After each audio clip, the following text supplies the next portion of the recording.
Aluguéis caros, endividamentos, baixos salários, desemprego. São algumas das razões que dificultam que os brasileiros tenham um teto sobre suas cabeças. Muitas vezes, para ter casa, é preciso dividir com outras famílias. Nossa reportagem mostra como está difícil pagar o aluguel no Brasil. Na entrevista central, falamos com Isadora Brito, do Movimento de Trabalhadores Sem Teto, sobre o déficit habitacional e as ações realizadas pelo movimento neste ano de crise sanitária. Eu sou Pamela Oliveira e você acompanha agora a Central do Brasil. Central do Brasil. Por conta da Lei de Teto de Gastos, que congelou os investimentos em saúde, em 2021, o SUS poderá não ter recursos para a vacinação contra a Covid-19. O valor que está previsto no orçamento irá garantir com precariedade a assistência hospitalar e a atenção básica. Com o orçamento sufocado, a Frente pela Vida mobiliza uma campanha em defesa da saúde pública. Quem nos conta é Afonso Bezerra. Nacional.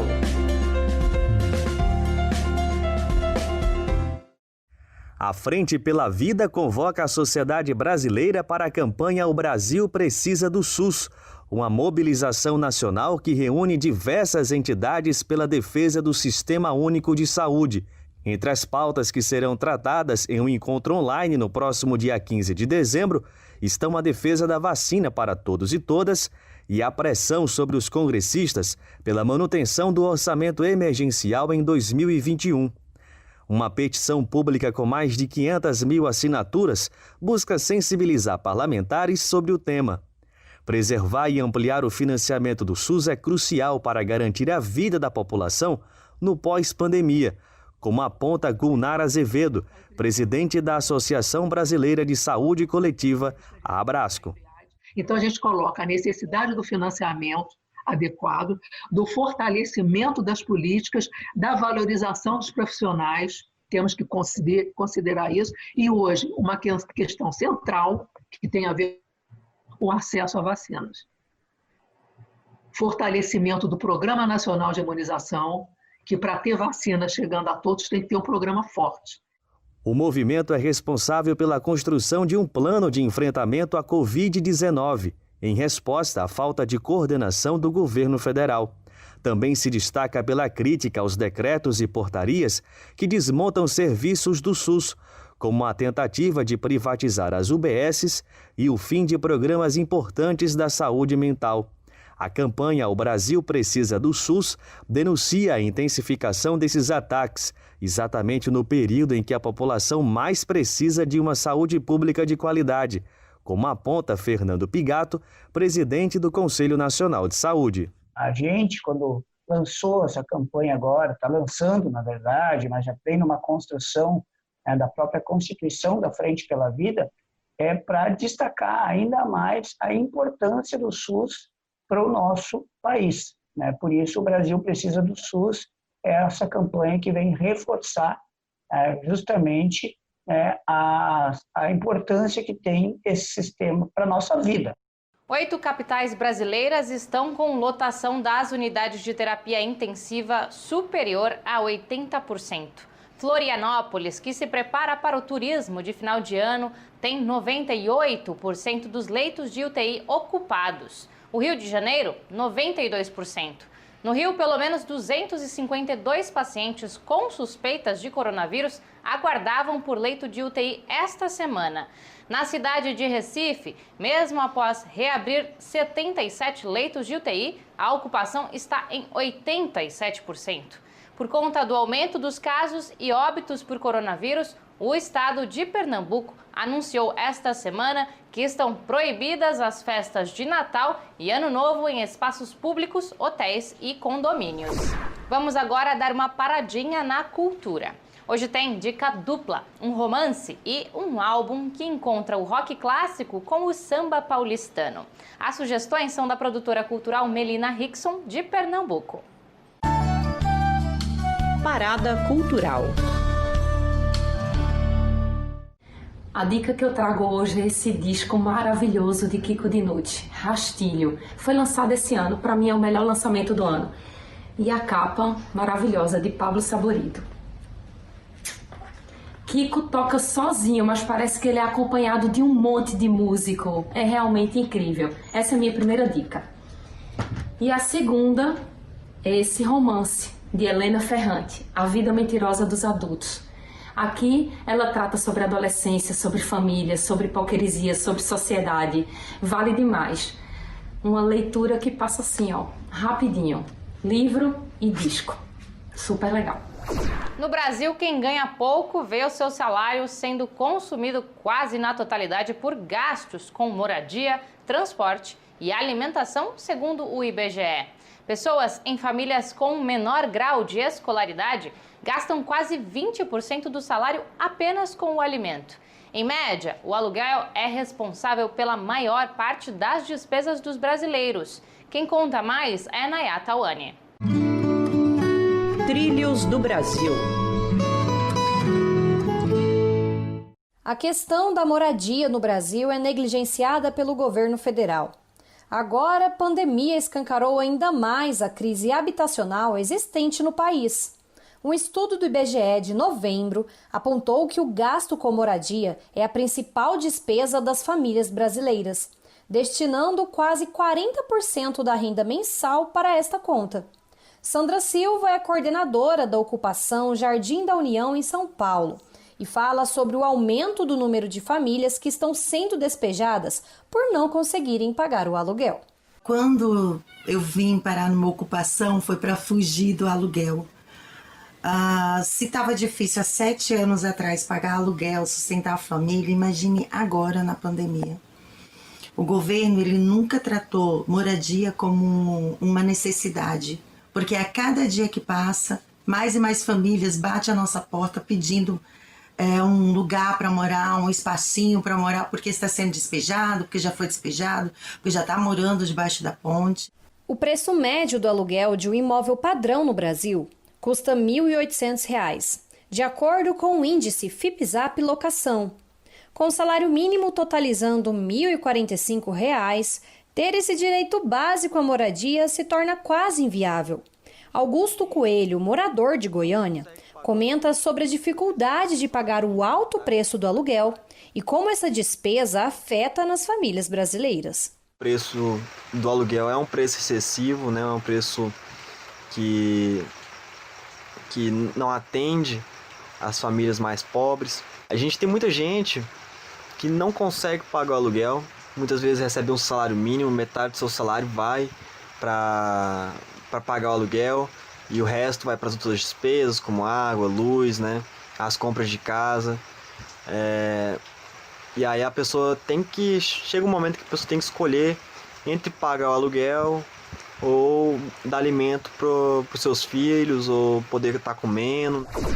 O déficit habitacional no Brasil é de cerca de 7 milhões de moradias. Dados de 2019 revelam que ao menos 3 milhões e 200 mil moradias são habitadas por mais de uma família por conta do alto custo de vida. Jonatas Campos conversa sobre o assunto com Isadora Brito, da coordenação do Movimento dos Trabalhadores Sem Teto. Entrevista Central. Isadora Brito, membro da coordenação do MTST, Movimento dos Trabalhadores Sem Teto, está aqui conosco hoje para fazer um balanço sobre o ano de 2020. Isadora, agradecemos sua participação nessa entrevista central. Como foi o ano de 2020 para o Movimento dos Trabalhadores Sem Teto, para todos os movimentos de trabalhadores sem teto, levando em conta nesse balanço político, eu vou lhe pedir para levar em conta a pandemia e o governo Bolsonaro? Sem dúvida, foi um dos anos mais difíceis da vida do movimento. Não foi nada fácil enfrentar uma pandemia e um governo genocida como o governo Bolsonaro. Então, foi um ano em que a gente teve bastante dificuldade, mas que rapidamente conseguimos nos organizar e resistir e esperançar. Incrível a capacidade do povo brasileiro de auto-organização. Então, a gente fez uma campanha de arrecadação de alimentos gigante que conseguiu garantir a alimentação e a saúde não só dos acampados, mas muito além disso. É difícil organizar o povo com uma conjuntura tão nefasta como essa, mas a gente encerra o ano com uma perspectiva de esperança no futuro, e isso é importante para a gente. Uma liderança de âmbito nacional como Guilherme Boulos fez uma campanha expressiva em São Paulo, mas eu lhe pergunto, outras lideranças do movimento também se candidataram a vereadores e até a prefeitos pelo Brasil? A gente tem um arco de aliança muito grande, né, com a esquerda, com o campo progressista, né? É óbvio que a gente deu uma energia muito maior para a campanha de São Paulo, dada a amplitude que São Paulo tem. São Paulo é a maior capital da América Latina, e a gente está acompanhando a América Latina ferver aí com a ascensão do povo, das mulheres, dos povos tradicionais, enfim. Então a gente precisava organizar, em especial a juventude, né, através de São Paulo. São Paulo é algo que vai muito além dos muros de São Paulo, vamos dizer assim. Mas a gente sim tem grandes lideranças em outros estados. Falando de ocupações, eu gostaria de lhe perguntar um pouco sobre os programas sociais voltados para a moradia agora no governo Bolsonaro. Como está a situação do programa Minha Casa Minha Vida e deste programa de Bolsonaro, o programa Casa Verde e Amarelo? Certo. O Minha Casa Minha Vida, ele foi destruído, né? Não há política pública, não há fomento à política pública em nenhum aspecto, né? O governo Bolsonaro, ele tem ódio à população mais carente, isso é notório, porque não há investimento de política pública, nem na saúde, houve a tentativa de privatização do SUS, agora mais um ataque ao SUS, então não há nenhum investimento de política pública em nenhum campo, nem na saúde, nem na educação, nem no transporte, e a moradia foi um dos campos que mais sofreu com esse desmonte. A gente pode afirmar que o Minha Casa Verde e Amarela é um blefe. Na história do Brasil, a gente só teve 2 programas de moradia. Um deles era durante a ditadura militar, que é muito semelhante a esse do governo Bolsonaro. Por quê? Porque ele acaba com o Minha Casa Minha Vida faixa 1, que é mais de 90% da população brasileira que não tem casa. Mais uma vez, uma iniciativa do governo federal sem diálogo com a sociedade civil, sem diálogo com os movimentos sociais e sem enfrentar o problema na sua raiz. Então, não vai resolver o problema do déficit habitacional e não vai construir moradia para quem precisa. Você falou das ações de solidariedade. E eu gostaria de lhe perguntar, nessa pandemia, como ficaram as pessoas nas periferias e as pessoas que não têm uma moradia? A princípio, a gente ouviu o debate de que a pandemia deixou todo mundo igual, numa situação, né, que, olha, todos podem morrer, todos vão ter acesso às mesmas coisas. E a pandemia escancarou que isso, óbvio, não é verdade, né? Quem está morrendo, em sua grande maioria, é o povo negro, é o povo periférico.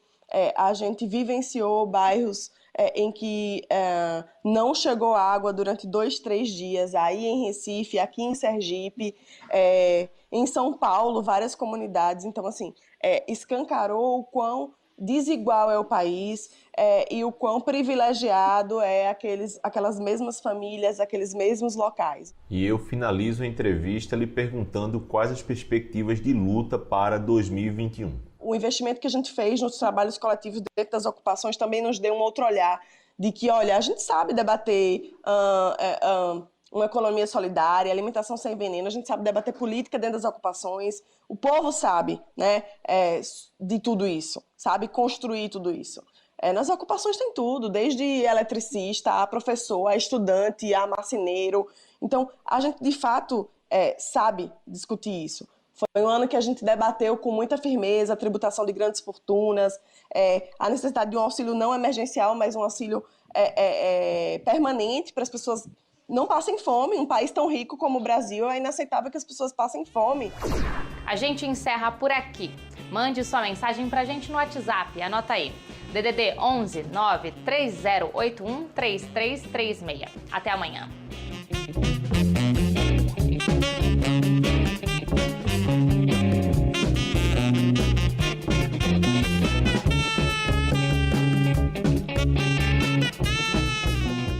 Central do Brasil, a rede de comunicação dos movimentos populares.